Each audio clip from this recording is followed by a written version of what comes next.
Hello, good evening, and welcome to the Panorama.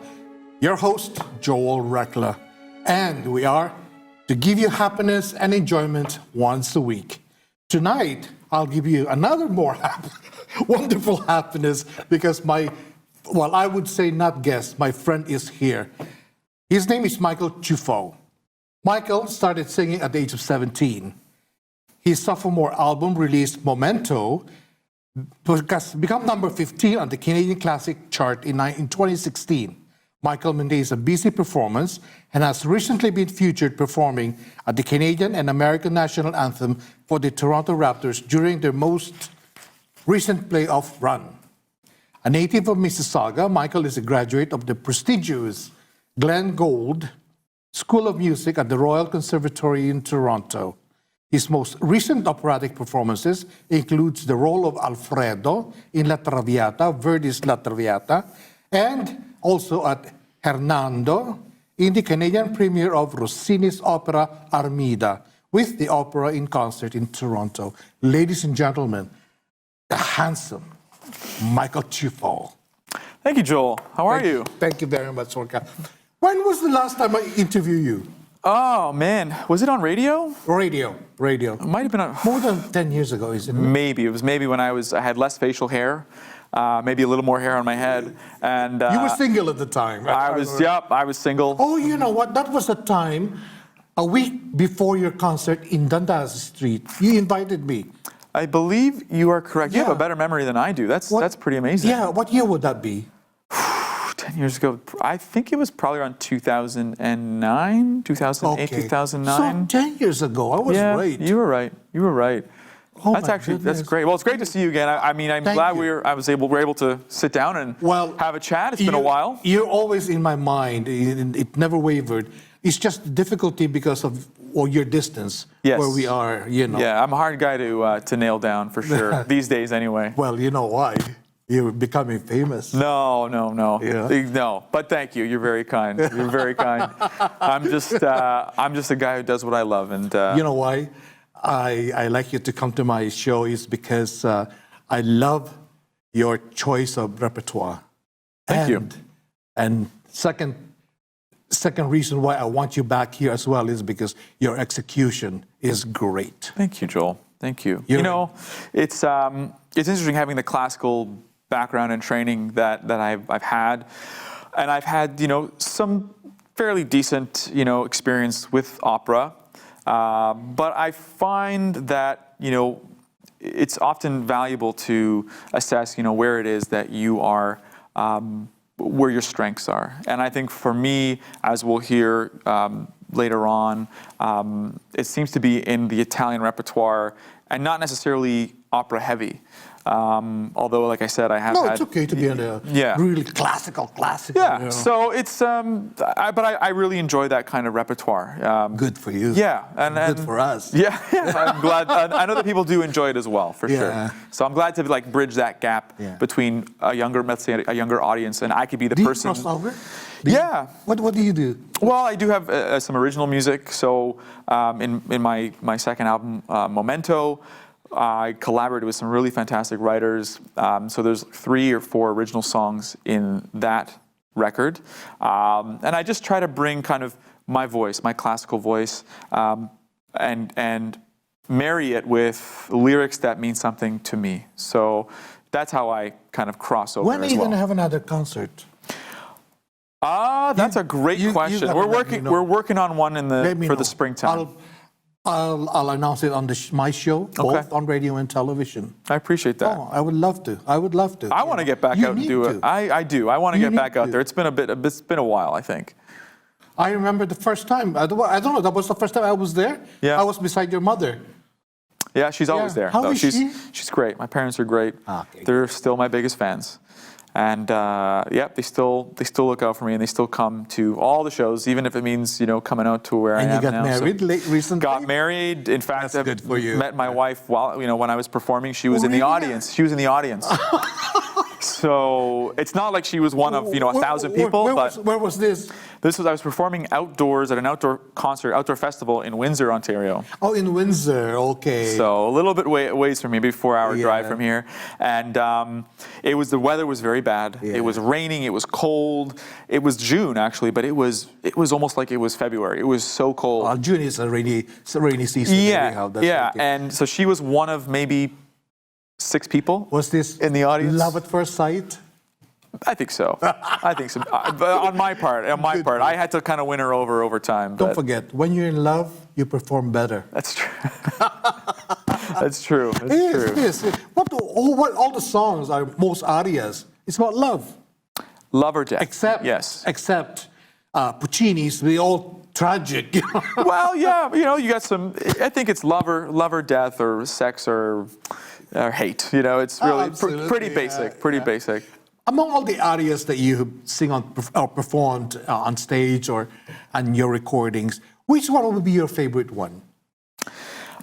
Just because I have an affinity to it. I think the Traviata, I have an affinity to that. I think that would have to be my favorite, which would be De me volenti spiriti. La Traviata became famous in La Scala by Maria Callas. Oh, I'm sure many people have performed it. When I performed it in Italy, yes, it was interesting because all the young people that came to see it in the opera house all sang. They all sang. Oh, did they? Well, you could hear them. They knew the words. Like they were mouthing the words. They knew the tunes, and that was really amazing. So you knew that opera in particular is really etched in the European culture. Who's your favorite tenor? Pavarotti. Why? The voice, the personality, and just the color of the voice and his approach to things. I know he wasn't always touted as the most intelligent musician, but I think he was a very intelligent musician. You're right. And I think he was. I mean, vocally, he was a master of his craft. And he sings classical. Yeah, although later on he did do a little bit with the Pavarotti and Friends and the collaborations. But yes, he was. He's one of. Oh no, he's not. I was thinking of the 3 tenors. That was Carrera, Domingo, and Pavarotti. He was. Oh, so I was right then. He was. Interesting story. He was a school history teacher. Yes. Yeah. And he finished 3rd in a competition, and decided, okay, that's going to be it. That's going to be I'm going to do this full time. So. Ladies and gentlemen, you're going to hear our friend Michael Ciufo sing Caruso by Lucio Dalla. Later on, when we will be back on our studio. So don't go away.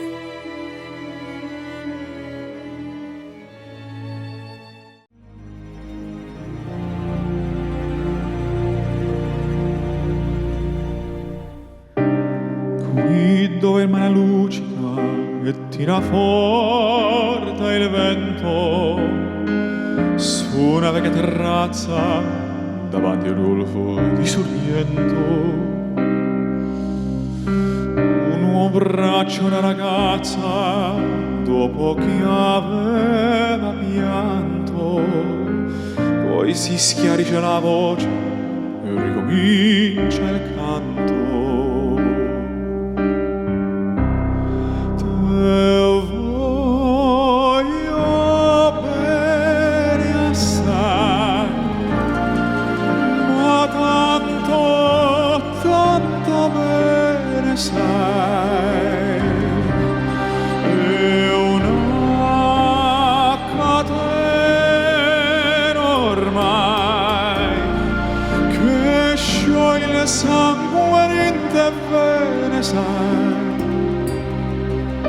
Le luci in mezzo al mare, penso alle notti là in America, mare lo sole le lampade, le bianca scia d'un'elica.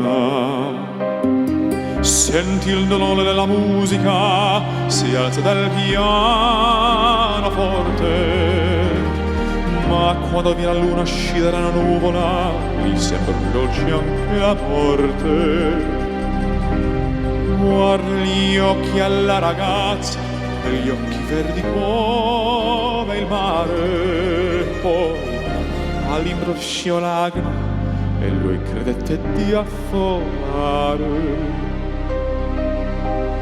Te voglio bene assai, ma tanto, tanto bene.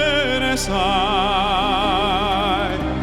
è una catena ormai che scioglie sangue in te vene, sai, potenza della lirica, dove ogni dramma è un falso, che con un po' di trucche con la mimica puoi diventare un altro. Ma due occhi che ti guardano così vicini e veri ti fan scordare le parole, confondono i pensieri. Così diventa tutto piccolo, anche le notti là in America. Ti volti e vedi la tua vita come una scia d'un'elica. Ma sì, è la vita che finisce, ma lui non ci pensò poi tanto. Anzi, si sentiva già felice e ricominciò il suo canto.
We're back with Michael Ciufo, my special guest for tonight.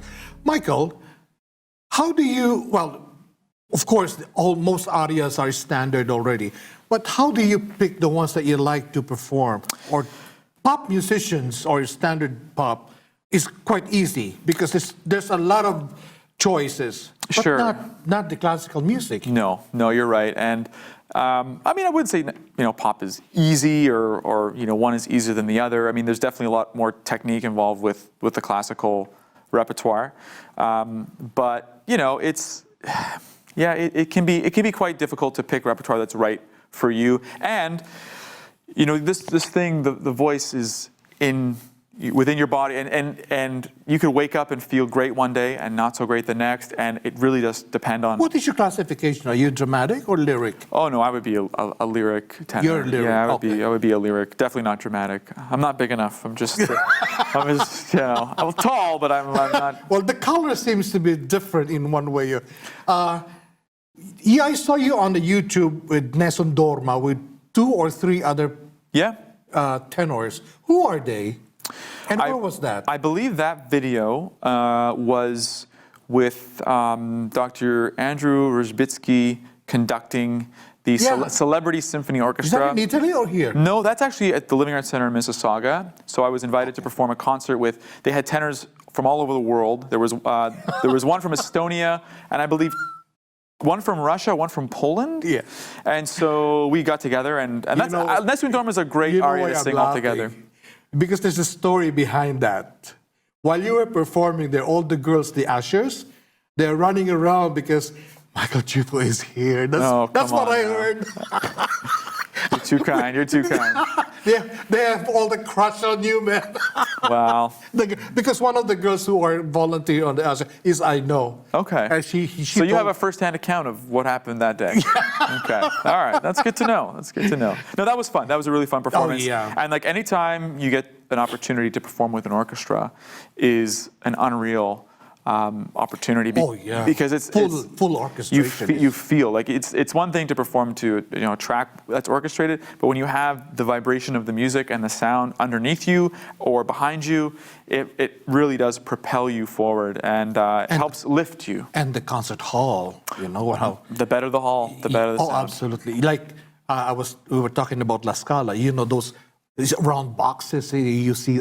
It all matters. It all matters. Carnegie Hall, sure, things like that. Oh my goodness! Sure. Well, in Toronto we have some amazing halls as well. With the Kerner Hall is I know is an N1 or A1. I've been only to Roy Thompson Hall. It's pretty good. Some there is good. It's pretty good. They made some improvements on that for sure. But the Four Seasons Center and Kerner Hall are wonderful acoustic gems. Have you been inside the Covent Gardens in England? I have. And I have a story for you, so maybe we can tell it when we get back. Oh, that's right, absolutely. All right. Hey, why don't we do commercial now? So we will hear Michael Ciufo's story about Covent Garden. Yes. Ladies and gentlemen, we'll be back.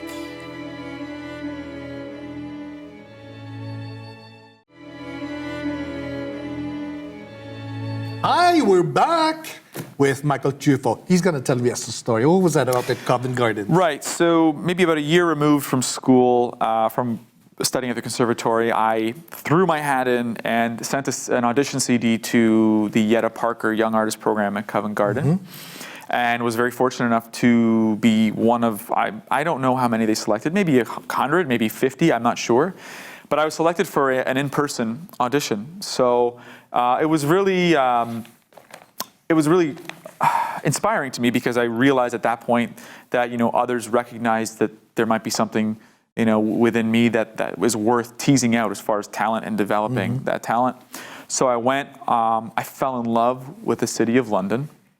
It was in the dead of winter, but I had a wonderful time. I spent a week there. I did some coaching, and I had my audition. And we talked a little bit about how you can wake up one day and feel great and wake up the next and feel not so great.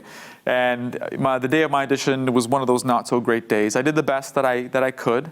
I didn't sing my best and I didn't get a call back. But all in all, it was a wonderful experience. I actually got to see 2 operas at Covent Garden. I got free tickets. Which one is that? Adriana Lecouvreur, and I saw Tannhäuser. Okay. Which was, it's a smallish opera house, and they were both one was the premiere and the other was the dress rehearsal, and they were both just magnificent. Covent Garden is very small, eh? It's intimate.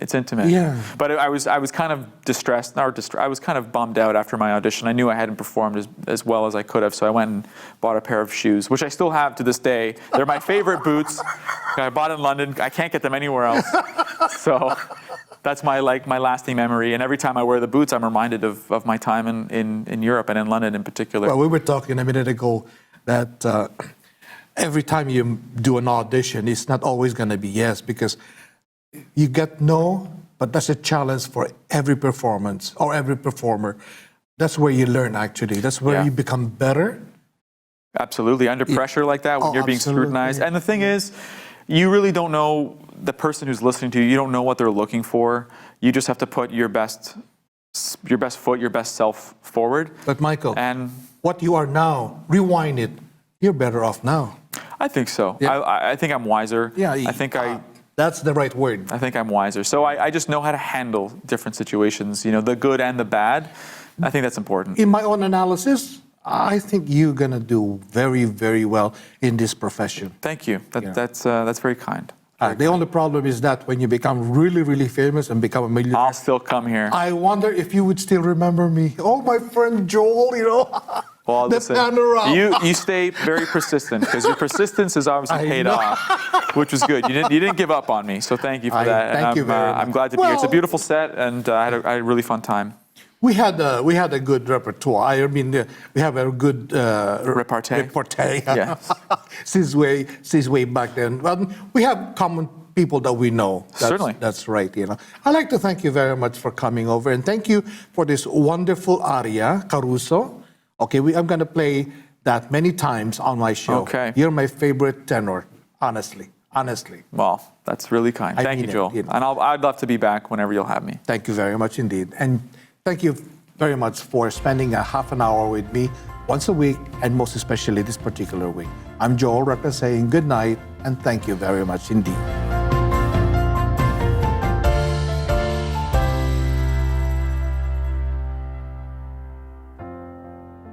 Something in your eyes, something in the way they take us back a year.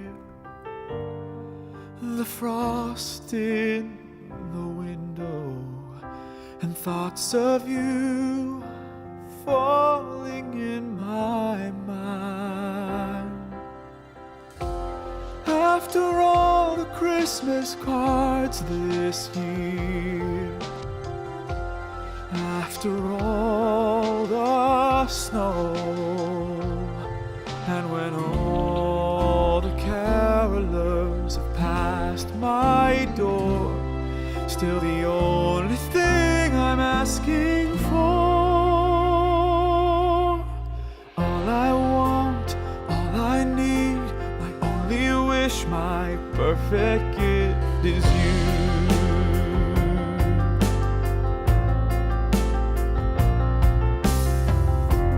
As the children write their lists, you're the one wish on my page. As the people gather round in all the streets of town, I'd give anything to be with you again. After all the Christmas cards this year, after all the snow, and when all the carolers have passed my door, still the only thing I'm asking for, all I want, all I need, my only wish, my perfect gift is you. All I'm asking for is to hold you close outside my door, to kiss you one more time under the lights and mistletoe. And as the bells ring out on Christmas Eve, I hear your voice, I still believe the magic of my Christmas mirror.